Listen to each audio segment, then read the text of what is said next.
সংবিধান সংস্কার পরিষদ ছাড়া এই জাতীয় সংসদের কোনো মূল্যই নাই। আমরা গণঅভ্যুত্থানের পরে ঐক্যমত কমিশনের আলোচনার মাধ্যমে, নির্বাচনের মাধ্যমে, গণভোটের মাধ্যমে এই জাতীয় সংসদে যাচ্ছি, কারণ এই জাতীয় সংসদ শুধু জাতীয় সংসদ না, এই জাতীয় সংসদ একটি সংবিধান সংস্কার পরিষদ হিসেবে কাজ করবে এবং সংবিধান পরিবর্তন করে বাংলাদেশের গণতান্ত্রিক যে সংস্কার, বাংলাদেশের প্রতিষ্ঠানগুলোর যে সংস্কার, সেই সংস্কারগুলো নিশ্চিত করবে। এই জাতীয় নাগরিক পার্টি এনসিপির পক্ষ থেকে আজকের এই প্রেস ব্রিফিং মূলত সমসাময়িক রাজনৈতিক ইস্যু এবং যে সদ্য গঠিত যে মন্ত্রিসভা হয়েছে তার উপর জাতীয় নাগরিক পার্টি এনসিপি যে আলোচনা পর্যালোচনা রয়েছে তার প্রেক্ষিতে আমাদের আজকের এই প্রেস ব্রিফিং। আপনারা যারা এসেছেন আপনাদেরকে আন্তরিক ধন্যবাদ এবং কৃতজ্ঞতা জানাই। প্রিয় সাংবাদিক ভাই বোনেরা এবং প্রিয় দেশবাসী, আপনারা সকলেই জানেন যে গত 12 ফেব্রুয়ারি বাংলাদেশের ত্রয়োদশ জাতীয় সংসদ নির্বাচন এবং গণভোট অনুষ্ঠিত হয়েছে। বাংলাদেশের বহুল আকাঙ্ক্ষিত নির্বাচন, গণ অভ্যুত্থানের পরবর্তী প্রথম নির্বাচন, হাজারো শহীদের রক্ত পেরিয়ে আমরা এই নির্বাচন অনুষ্ঠিত হয়ে নির্বাচন অংশগ্রহণ করেছি। আমাদের সকলের আকাঙ্ক্ষা ছিল এই নির্বাচনের মধ্য দিয়ে বাংলাদেশ গণতন্ত্রের পথে অগ্রসর হবে, বাংলাদেশের রাষ্ট্র সংস্কারের কাজ সম্পন্ন হবে, ফ্যাসিবাদের বিচার নিশ্চিত হবে, বাংলাদেশ আধিপত্যবাদ মুক্ত পাবে এবং দুর্নীতি মুক্ত সুশাসন নিশ্চিত করে আমরা একটি সমৃদ্ধ গণতান্ত্রিক এবং অন্তর্ভুক্তি বাংলাদেশ বিনির্মাণের পথে এগিয়ে যাব।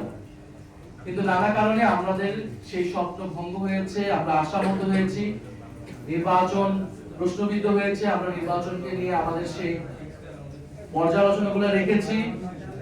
নির্বাচন প্রক্রিয়া, নির্বাচনের ভোট গ্রহণ সুষ্ঠু হলেও নির্বাচনের ফলাফলে কারচুপি হয়েছে এবং সেগুলো সত্ত্বেও আমরা গণতন্ত্রের স্বার্থে, আমরা দেশের স্থিতিশীলতার স্বার্থে আমরা এই নির্বাচনের ফলাফল বলা চলে মেনে নিয়ে আমরা সামনের দিকে এগোতে দিয়েছি। আমরা বাংলাদেশের জাতীয় সংসদকে এবং সংস্কার পরিষদকে, সংবিধান সংস্কার পরিষদকে কার্যকর করতে আমরা শপথ গ্রহণ করেছি। আপনারা জেনেছেন অলরেডি যে শপথ গ্রহণের প্রথম দিন, যেদিন শপথ গ্রহণ এবং মন্ত্রিসভার শপথ যেদিন গঠিত হলো, সেই দিনই কিন্তু বাংলাদেশের জনগণের সাথে, বাংলাদেশের যারা সংস্কারের জন্য প্রত্যাশী ছিল, যারা গণভোটে হ্যাঁ পক্ষে গণরায় দিয়েছে, তাদের সকলের সঙ্গেই এক ধরনের প্রতারণা করা হয়েছে।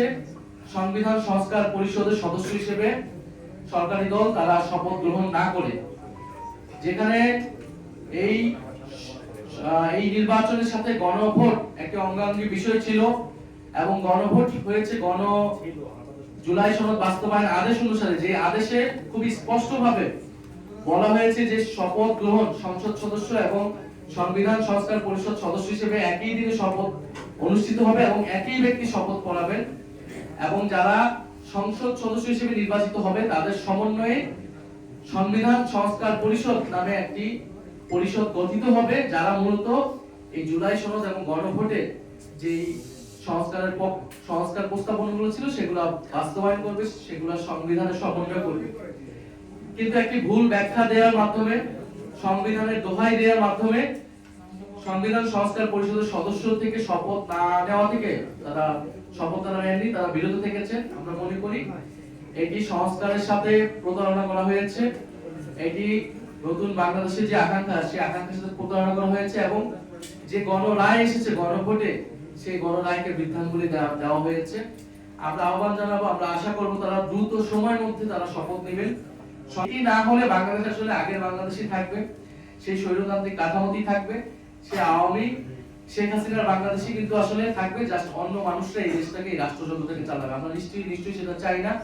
সংস্কারের আকাঙ্ক্ষা সরকার দলের যারা রয়েছেন, যারা নেতৃত্বে যিনি আছেন, তারাও বলেছেন, হ্যাঁ ভোটের প্রচারণা তারা করেছেন। ফলে আমরা আশা করব অতি দ্রুত সময়ের মধ্যে তারা সংবিধান সংস্কার পরিষদ হিসেবে শপথ নেবেন এবং কারণ জাতীয় সংসদ এই সংবিধানের এই যে মৌলিক কাঠামোর পরিবর্তনগুলো, সেই পরিবর্তনগুলো শুধুমাত্র সংসদের মাধ্যমে, সংসদ সদস্যদের মাধ্যমে হওয়া সম্ভব নয়। এই আলোচনা, এই তর্ক বিতর্ক কিন্তু সেই ঐক্যমত কমিশন থাকতেই কিন্তু আমরা করেছি। ফলে আমরা সরকারি দলের প্রতি আহ্বান জানাচ্ছি, দ্রুত সময়ের মধ্যে জাতীয় সংসদকে কার্যকর করতে সে অধিবেশন ডাকা হোক এবং তার আগে সংবিধান সংস্কার পরিষদ সদস্য হিসেবে তারা শপথ নিক এবং সংবিধান একই সময় যাতে সংবিধান সংস্কার পরিষদের অধিবেশন ডাকা হয়, আমরা সেই আহ্বান জানাচ্ছি। দ্বিতীয়ত, আপনারা দেখেছেন যে নতুন একটি মন্ত্রিসভা গঠিত হয়েছে বাংলাদেশ জাতীয়তাবাদী দল বিএনপির নেতৃত্বে। জনাব তারেক রহমান প্রধানমন্ত্রী হিসেবে শপথ নিয়েছেন, তার নেতৃত্বে এই মন্ত্রিসভা নিয়ে আমাদের কিছু পর্যালোচনা রয়েছে। কারণ স্বাভাবিকভাবে আমরা আশা করেছিলাম যে এই মন্ত্রিসভা বা যেই জিতুক না কেন এই নির্বাচনের মাধ্যমে তারা পরবর্তী যে সরকার নেতৃত্ব দেবে, মন্ত্রিসভা গঠিত হবে, তা নতুন বাংলাদেশের যে আকাঙ্ক্ষা, সংস্কারের যে আকাঙ্ক্ষা, পরিবর্তনের আকাঙ্ক্ষার সাথে সামঞ্জস্যপূর্ণ হবে। কিন্তু এই মন্ত্রিসভা দেখে আমাদের কাছে কোনোভাবে মনে হয়নি এটি পরিবর্তনের যে আকাঙ্ক্ষা, সেই আকাঙ্ক্ষার সাথে সামঞ্জস্যপূর্ণ। বরং এটি আসলে পুরনো বন্দোবস্তের যে ধারাবাহিকতা, আমরা সেটি দেখতে পাচ্ছি এই মন্ত্রিসভা গঠনের মধ্য দিয়ে। এই কারণগুলো আমরা বলছি। প্রথমত, এই মন্ত্রিসভায় আঞ্চলিক ভারসাম্য রক্ষা করা হয়নি। আপনারা জানবেন যে 25টি জেলা, সেখানে কোনো মন্ত্রী বা প্রতিমন্ত্রী করা হয়নি, অর্থাৎ এখানে একটা আঞ্চলিক বৈষম্য রয়েছে স্পষ্টভাবে। এই মন্ত্রিসভা অন্তর্ভুক্তিমূলক হয়নি এবং প্রতিনিধিত্বশীল হয়নি। সেখানে নারীর অংশগ্রহণ বলেন, ভিন্ন ধর্মাবলম্বী বা ভিন্ন জাতিগোষ্ঠীর অংশগ্রহণ বলেন, সেটা যথেষ্ট পরিমাণ হয়নি। প্রতিনিধিত্ব জনগণের সার্বিকভাবে জেলা বলেন, ধর্ম, বর্ণ সব মিলে এটা প্রতিনিধিত্বমূলক বা অন্তর্ভুক্তিমূলক মন্ত্রিসভা হয়নি বলে আমরা মনে করছি। এই মন্ত্রিসভার গড় বয়স প্রায় 60।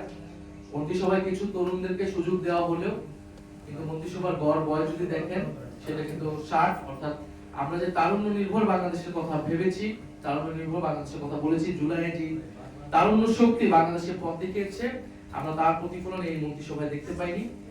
সবচেয়ে অ্যালার্মিং যে বিষয়টা, এই মন্ত্রিসভায় প্রায় 62% মন্ত্রী বা প্রতিমন্ত্রীগণ তারা ব্যবসায়ী, অর্থাৎ অর্ধেকেরও বেশি হচ্ছে ব্যবসায়ী। ব্যবসায়ী হওয়াটা অপরাধ নয়, কিন্তু এটা যেটা বললাম যে প্রতিনিধিত্বমূলক হওয়া উচিত, রাজনীতিবিদ এবং বিভিন্ন শ্রেণী পেশার মানুষ থাকা উচিত। কিন্তু যখন আপনি 62% অর্ধেকেরও বেশি ব্যবসায়ীদেরকে মন্ত্রিত্বে দিবেন মন্ত্রী প্রতিনিধি হিসেবে, তারা ব্যবসায়ীদের স্বার্থ রক্ষা করবে, জনগণের স্বার্থ রক্ষা করবে না। এবং এই ব্যবসায়ীদের মধ্যে উল্লেখযোগ্য সংখ্যক আছে যাদের ঋণ খেলাপির অভিযোগ রয়েছে, যেটা আমরা যখন নমিনেশন দেওয়া হয়েছিল তখনই কিন্তু আমরা এই অভিযোগগুলো করেছিলাম। অর্থাৎ নমিনেশন দেওয়ার ক্ষেত্রে যেরকম আমরা কোনো নতুনত্ব পাইনি, বিএনপির নমিনেশন দেওয়ার ক্ষেত্রে যেমন আমরা কোনো নতুনত্ব পাইনি, এই মন্ত্রিসভা গঠনেও আমরা কিন্তু কোনো নতুনত্ব পাইনি। ঋণ খেলাপিদেরকে মন্ত্রিত্ব দেওয়া হয়েছে। আমি নাম না নিয়ে যদি বলি, 3টি গুরুত্বপূর্ণ মন্ত্রণালয়, সবচেয়ে অনেক বড় বাজেটের মন্ত্রণালয়, এমন একজনকে দেওয়া হলো যিনি রিয়েল এস্টেট ব্যবসায়ী এবং হত্যা মামলার আসামি। ব্যবসায়ীর সাথে একটা হত্যাকাণ্ড ঘটিয়েছে, যার অভিযোগ রয়েছে তার প্রতি, তার কর্মী সমর্থকদের প্রতি, এবং দলেও তিনি অত গুরুত্বপূর্ণ কেউ না। শুধুমাত্র আর্থিক, ব্যবসায়িক এবং দুর্নীতির কারণেই তাকে সেই মন্ত্রণালয়ে দেওয়া হয়েছে। ফলে এরকম ঋণ খেলাপি, আরো ঋণ খেলাপি রয়েছে, তাদেরকে বিভিন্ন মন্ত্রণালয়ে দেওয়া হয়েছে।